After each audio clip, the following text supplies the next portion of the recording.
કાલે આપણે જોયું પાઠ નંબર 2 ધોરણ 9ની અંદર. આજે આપણે જોઈશું પ્રથમ વિશ્વયુદ્ધના પરિબળો. કયા કયા પરિબળો એ પ્રથમ વિશ્વયુદ્ધ તરફ ભાગ ભજવા, તો એમાં આધુનિક વિશ્વની કેટલીક હૃદયદ્રાવક અને અવિસ્મરણીય ઘટનાઓમાં પ્રથમ વિશ્વયુદ્ધનો સમાવેશ થાય છે. વિશ્વયુદ્ધ કોઈ એકાદ બે પ્રસંગો કે પરિબળોને કારણે થયું ન હતું. તેની પાછળ અનેક પ્રકારના કારણો જવાબદાર હતા. પ્રથમ વિશ્વયુદ્ધનો પ્રારંભ 1 ઓગસ્ટ, યાદ રાખજો કે 1 ઓગસ્ટ 1914, ખાસ ધ્યાન રાખજો, 1 ઓગસ્ટ 1914 જર્મનીએ સેડાનની લડાઈમાં ફ્રાન્સને પરાજય આપ્યો. તેથી ફ્રાન્સને ફ્રેન્કફર્ટ સંધિ કરવી પડી ઈસવીસન 1871. તે અનુસાર યુદ્ધદંડ અને પોતાના 2 પ્રદેશો આલ્સેસ અને લોરેન્સ જર્મનીને આપવા પડ્યા. ફ્રાન્સ આ અપમાન ક્યારેય ભૂલી શક્યું ન હતું. જો એકબીજાના અપમાનની અંદર જ તે ખાસ તો આ વિશ્વયુદ્ધ જોડાયેલું હતું કે ફ્રાન્સ છે એનું અપમાન થયું, કારણ કે એને સારા પ્રદેશો છે એ આપવા પડ્યા. આમ ફ્રેન્કફર્ટની સંધિ જ પ્રથમ વિશ્વયુદ્ધનું મુખ્ય કારણ બન્યું હતું. આમ એક યુદ્ધના અંતમાં જ બીજા ભાવિ યુદ્ધના બીજ રોપાઈ ગયા હતા. જે આ સંધિ કરવામાં આવી ફ્રેન્કફર્ટની, તેની અંદર જ તે બીજા યુદ્ધના બીજ છે એ રોપાયેલા હતા, કારણ કે એમાં ફ્રાન્સને પોતાનું અપમાન થયું હોય એવું લાગ્યું. હવે જોઈએ આર્થિક પરિબળ,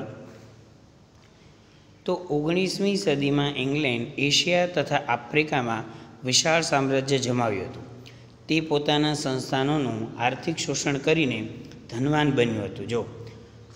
જોયું આપણે કે ભાઈ ઇંગ્લેન્ડ છે એ પોતાના જ સંસ્થાનોનું શોષણ કરીને કેવું બન્યું હતું? ધનવાન બન્યું હતું. ઔદ્યોગિક ક્રાંતિ તથા સંસ્થાનવાદના ઝડપી ફેલાવાને લીધે યુરોપને પુષ્કળ કાચા માલની જરૂર પડતી. 19મી સદીની છેલ્લી 25માં જર્મનીએ એશિયા અને આફ્રિકામાં બજારો મેળવવા હરીફાઈ કરવા માંડી. જર્મનીએ ઇંગ્લેન્ડ તથા ફ્રાન્સની તુલનામાં સસ્તો માલ આપવો પડ્યો. તેણે એશિયા તથા આફ્રિકાના ઇંગ્લેન્ડ તથા ફ્રાન્સના બજારો આ રીતે તોડવા માંડ્યા. પરિણામ, એક બાજુ જર્મની તથા બીજી બાજુ ઇંગ્લેન્ડ વચ્ચે તીવ્ર આર્થિક સ્પર્ધાઓ થઈ હતી. ઔદ્યોગિક ક્રાંતિને કારણે શું થતું હતું? કાચા માલની જરૂરિયાત એટલી ઊભી થતી હતી, અને બીજા નંબરમાં કે જે પકવેલો માલ છે એ એના માટેનું બજાર પણ જોઈતું હતું. એટલે અહીંયા આગળ ઇંગ્લેન્ડ અને ફ્રાન્સ વચ્ચે તીવ્ર હરીફાઈ શરૂ થઈ. લશ્કરવાદ. યુરોપના રાષ્ટ્રમાં પ્રાદેશિક વિસ્તાર માટે જે હરીફાઈ થતી તેને માટે લશ્કરી બળ આવશ્યક અને મહત્ત્વનું હતું. ઇંગ્લેન્ડ, ફ્રાન્સ, ઓસ્ટ્રેલિયા, રશિયા વગેરે રાષ્ટ્રોએ પોતાની સૈન્ય તાકાત વધારવા માંડી હતી. હવે લશ્કરવાદ ચાલુ થયું. પોતાની સેનાની તાકાત કઈ રીતે વધે? આજુબાજુના દેશ છે એ પોતાના હસ્તક લઈ લે, એની સાથે મિત્રતા કરી લે, અથવા તો એને હરાવી દે અને પોતાની લશ્કરની તાકાત છે એ વધારે. જાપાન, ઇટાલી, જર્મની જેવા કેટલાક રાષ્ટ્રોમાં ફરજિયાત લશ્કરી તાલીમ શરૂ થઈ ગઈ. જાપાન, ઇટાલી, જર્મની ત્યાં આગળ તો ફરજિયાત દરેક નાગરિકે લશ્કરની તાલીમ લેવાય, એટલે ઓટોમેટિક એનું લશ્કર મોટું થઈ જાય. સ્વરક્ષણના બહાના નીચે શસ્ત્રોનું ઉત્પાદન વધાર્યું હતું કે ભાઈ અમે અમારા પોતાના રક્ષણ માટે થઈને શસ્ત્રો બનાવી છે, એવું બહાનું કાઢ્યું. આમ લશ્કરવાદને ઉત્તેજન મળ્યું અને આર્થિક સ્પર્ધાઓમાં લશ્કરી સ્પર્ધા ઉમેરાતા યુદ્ધનું વાતાવરણ વધારે ઉગ્ર બન્યું હતું. એક તો આર્થિક તકલીફ હતી, તે સાથે સાથે લશ્કર પણ થયું, એટલે યુદ્ધની ભૂમિકાઓ જાણે બનતી હોય એવું નક્કી થયું. જૂથબંધી, ગુપ્ત સંધિઓ, અમુક છે એ જૂથ બન્યા. અમુક લોકોએ બહાર ન પાડ્યું, પણ ગુપ્ત રીતે અન્ય સાથે જોડાઈ ગયા. પ્રથમ વિશ્વયુદ્ધ સર્જવામાં જૂથબંધીઓ અને ગુપ્ત કરારોએ મહત્ત્વનો ભાગ ભજવ્યો. પ્રથમ વિશ્વયુદ્ધ પહેલાં 2 જૂથોમાં વહેંચાયેલું હતું. એક બાજુ જર્મની, ઓસ્ટ્રેલિયા, હંગેરી, બલ્ગેરિયા તથા તુર્કસ્તાનનું જૂથ. બીજી બાજુ ઇંગ્લેન્ડ, ફ્રાન્સ, રશિયા તથા જાપાનનું જૂથ. આ બંને જૂથો વચ્ચે ઈર્ષ્યા, દુશ્મનાવટ, શંકા, કુશંકા, ભય, તિરસ્કારની ભાવના પેદા થઈ, જે પ્રથમ વિશ્વયુદ્ધનું મહત્ત્વનું પરિબળ બન્યું. બે જૂથ જ બની ગયા: જર્મની, ઓસ્ટ્રેલિયા, હંગેરી, બલ્ગેરિયા, તુર્કસ્તાન. બીજી બાજુ ઇંગ્લેન્ડ છે, ફ્રાન્સ છે, રશિયા છે. ઉપર જોયું તો આપણે જો કે જર્મની અને ઇંગ્લેન્ડ વચ્ચે તીવ્ર સ્પર્ધા થઈ. તો જે જર્મની ક્યાં વહી ગયું? સામે પક્ષે. અને ફ્રાન્સ, રશિયા અને ઇંગ્લેન્ડ એ બધા એક બાજુ રહ્યા. ત્યાર પછી છે ઉગ્ર રાષ્ટ્રવાદની ભાવના. બેલ્જિયમ અને ગ્રીસની સ્વતંત્રતા તેમજ ઇટાલી અને જર્મનીનું એકીકરણ રાષ્ટ્રવાદના પરિણામો હતા, પરંતુ ત્યારબાદ યુરોપમાં રાષ્ટ્રવાદની ભાવનાએ ઉગ્ર અને સંકુચિત સ્વરૂપ ધારણ કર્યું. યુરોપમાં આર્થિક ઈર્ષાઓ, ખેંચતાણો, પ્રતિસ્પર્ધાઓ અને સામ્રાજ્યવાદ એટલો બધો વધી ગયો કે એકબીજાના રાષ્ટ્રોના હિતો ટકરાવા લાગ્યા. યુરોપના અગ્રણીય રાષ્ટ્રોએ પોતાના પ્રજાજનોને ઉગ્ર આક્રમક દેશભક્તિના પાઠ બનાવી દો.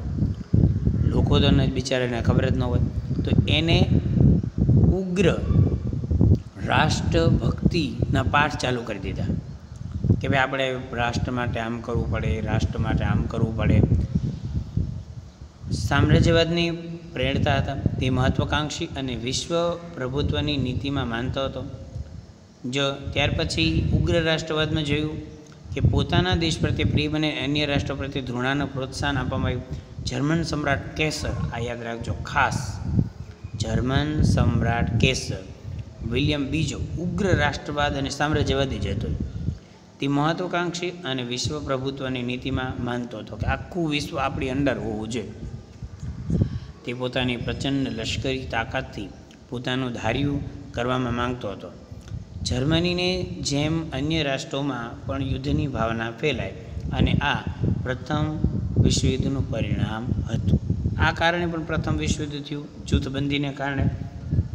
એટલે એક પ્રકારની વાત છે આમાં સાબિત થાય કે આ લોકો આખા વિશ્વને યુદ્ધ તરફ દોરી જવાની નીતિવાળા હતા. યુરોપના હવે વર્તમાનપત્રો એમાં ભાગ ભજવે ને. વર્તમાનપત્ર એટલે છાપા, ન્યૂઝપેપર. યુરોપના રાષ્ટ્રના વર્તમાનપત્રોમાં પરસ્પર આકરા, ઉશ્કેરણીજનક, અતિશયોક્તિભર્યા અને જૂઠા લખાણે પરસ્પર હરીફાય દેશોની વિરુદ્ધ ઝેર ઓકી પ્રજાના દુશ્મનાવટની લાગણી એટલી હદે ભડકાવી કે સત્તાને સ્થાને બેઠેલા લોકો શાંતિ સ્થાપવા કે સમાધાન કરવા પ્રયત્ન પણ ન કરી શક્યા. આટલું બધું થયું. વર્તમાનપત્રમાં એમાં શું છે કે માણસો એનું સાચું માને. તો એ સમયે એવું થયું કે એ લોકોએ જૂઠા લખાણ લખ્યા અને પ્રજાની અંદર નોકરી ઉશ્કરાવટ ચાલુ કરી દીધી. યુદ્ધ અંગેનું તત્વજ્ઞાન. યુરોપમાં હવે યુદ્ધ એ જ કલ્યાણ નીતિએ જોર પકડ્યું. ટ્રિટસ્કે જેવા જર્મન લેખકોએ સિદ્ધાંત પ્રચલિત કર્યો કે શક્તિમાનને જ જીવવાનો હક છે. એટલે કે જે રાષ્ટ્ર પાસે શક્તિ છે એ રાષ્ટ્ર જ જીવી શકશે તથા યુદ્ધ એ જ રાષ્ટ્રીય જરૂરિયાત છે. નિત્સે નામના જર્મન લેખકે યુદ્ધને પવિત્ર કાર્ય ગણાવ્યું હતું. ઓસ્ટ્રેલિયાના રાજકુમાર અને તેના પત્ની, હવે આ યાદ રાખજો, અહીંયાથી ચાલુ થયું પ્રથમ વિશ્વયુદ્ધ. ઓસ્ટ્રેલિયાના રાજકુમાર અને તેના પત્ની બ્લેક હેન્ડ નામની સર્બિયાની ઉગ્રવાદી સંસ્થાન સભ્ય ગોળી મારી હત્યા કરી. એવું કહે છે કે સર્બિયાની ઉગ્ર સંસ્થાનવાદ, આ ઘટના પાછળ સર્બિયાનો હાથ હોવાનો ઓસ્ટ્રેલિયાએ આક્ષેપ મૂક્યો અને 48 કલાકમાં તેના ગુનેગારને પકડી ઓસ્ટ્રેલિયા સમક્ષ હાજર કરવાનું સર્બિયાને આખરી નામું આપ્યું. સર્બિયાએ પોતે આ બાબતની અજાણ હોવાનું જાહેર કર્યું. ઓસ્ટ્રેલિયાએ સર્બિયાનું કશું નહીં સાંભળતા સર્બિયા સામે યુદ્ધ જાહેર કર્યું. આ સાથે પ્રથમ વિશ્વયુદ્ધનો પ્રારંભ થયો. જો પ્રથમ વિશ્વયુદ્ધ કેવી રીતે પ્રારંભ થઈ ગયું? જૂથ તો પડી જ ગયા હતા, માત્ર શું હતું, એક બાનું જ ગોતવાનું હતું ખાલી. એમાં રાજકુમાર છે એ ઓસ્ટ્રેલિયાના રાજકુમારની હત્યા થઈ. એને નાખી દીધું કે ભાઈ આ સર્બિયાનામાંથી કોકે કરેલું છે. અને એને સર્બિયા દેશને કીધું કે ભાઈ તમે 48 કલાકમાં એને હાજર કરો. ઓલા લોકો એવું કીધું કે અમને કાંઈ ખબર નથી. એટલે પ્રથમ વિશ્વયુદ્ધનો પ્રારંભ થઈ ગયો. હવે જોઈ પ્રથમ વિશ્વયુદ્ધની ઘટના. પ્રથમ વિશ્વયુદ્ધ દરમિયાન મિત્ર રાષ્ટ્રોના પક્ષે 24 અને ધરી રાષ્ટ્રોને પક્ષે 4 રાષ્ટ્રો યુદ્ધમાં ભાગ લીધો. જર્મની શરૂઆતમાં યુરોપમાં નોંધપાત્ર વિજય મેળવ્યો. ફ્રાન્સની સેનાને તેણે નષ્ટ કરી નાખી. તેણે ભયાનક સબમરીન યુદ્ધ કરીને મિત્ર રાષ્ટ્રોના અનેક જહાજોને ડૂબાડી દીધા. ટેન્કો, ઝેરી ગેસ વગેરે દ્વારા લાખો સૈનિકો તથા નાગરિકોને જાનહાનિ થઈ. રશિયામાં ક્રાંતિથી 1917માં આપણો છેલ્લો ટોપિક પછી જોઈશું. તેથી રશિયા યુદ્ધમાંથી ખસી ગયું. રશિયામાં એક તો ક્રાંતિ ચાલુ થઈ એટલે એને એમને એમ કીધું કે ભાઈ અમારે યુદ્ધ કરવું નથી. જર્મની આ સમયે ખૂબ શક્તિશાળી હતું. તેણે એક અમેરિકન જર્મની ઓલા પક્ષે હતું, ફ્રાન્સ સામા પક્ષે હતું, ઇંગ્લેન્ડ, ફ્રાન્સ એ બધા અહીંયા આપણે જોયા હતા, ખબર ને કે હા, જર્મની, ઓસ્ટ્રેલિયા, હંગેરી, બલ્ગેરિયા તથા તુર્કસ્તાન એ એક પક્ષમાં, ઇંગ્લેન્ડ, ફ્રાન્સ, રશિયા, જાપાન એ બધા એક પક્ષમાં. હવે આનાથી ભૂલ થઈ શું તો જો, તો રશિયા તો હતું નહીં, તો જર્મની આ સમયે ખૂબ શક્તિશાળી હતું. જર્મની તો શક્તિશાળી હતું. તેણે એક અમેરિકન સ્ટીમર લ્યુસિટાનિયાને ડૂબાડી દીધું હતું. અમેરિકા ક્યાંય હતું આમાં નહીં, તો એનો ચાળો કરાય ન કરાય, કારણ કે યુદ્ધમાં નથી તો એને બિચારાને બતાવાય ને, તો એનું એક સ્ટીમર આખું ડૂબાડી દીધું. તેમાં 147 અમેરિકન સૈનિક તેનો ભોગ બન્યા. પરિણામે અમેરિકા મિત્ર રાષ્ટ્રોના પક્ષે યુદ્ધમાં જોડાયું. હવે કોની હારે જોડાણું? ઇંગ્લેન્ડ હારે જોડાઈ તો એના મિત્ર રાષ્ટ્રો હારે જોડાણું. તેનાથી મિત્ર રાષ્ટ્રોની તાકાતમાં વધારો થયો. અમેરિકાના લશ્કર સામે જર્મન સેના ટકી શકી નહીં. સમગ્ર યુદ્ધનું પાસું બદલાઈ ગયું. બલ્ગેરિયા, તુર્ક તથા ઓસ્ટ્રેલિયા મિત્ર રાષ્ટ્રોને શરણે આવ્યા. ઓક્ટોબર 1918 જો ઓલા લોકોના ધરી રાષ્ટ્રના હતા ને એ બધા એની પર મિત્ર રાષ્ટ્રો તરફ આવવા માંડ્યા. જર્મન સમ્રાટ કેસરી રાજસત્તા છોડીને ભાગી ગયો. જર્મન પ્રજાસત્તાકે 11 નવેમ્બર 1918 રોજ મિત્ર રાષ્ટ્રોની શરણાગતિ સ્વીકારી.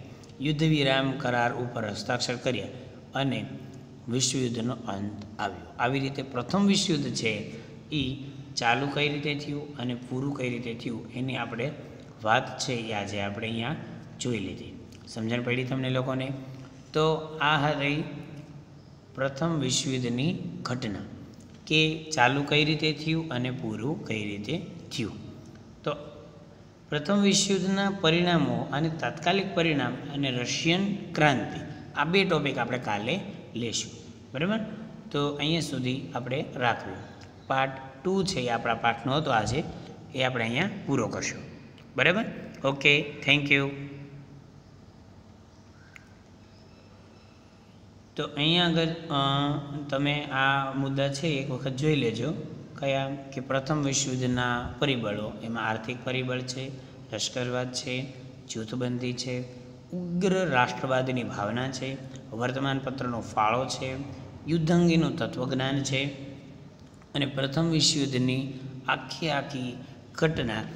એમાં ખાસ કરીને જોવાનું છે કે જર્મનીએ અમેરિકાનું જહાજ ડૂબાડ્યું અને અમેરિકા છે એ કોના પક્ષે જોડાઈ ગયું? મિત્ર રાષ્ટ્રોના પક્ષે. હવે મિત્ર રાષ્ટ્રો છે એ અમથે શક્તિશાળી હતા તે, એમાં એની સાથે અમેરિકા જોડાણું એટલે એ વધારે શક્તિશાળી બની ગયા અને એના કારણે સમ્રાટ કેસરી છે એ જર્મન છોડીને ભાગી ગયો.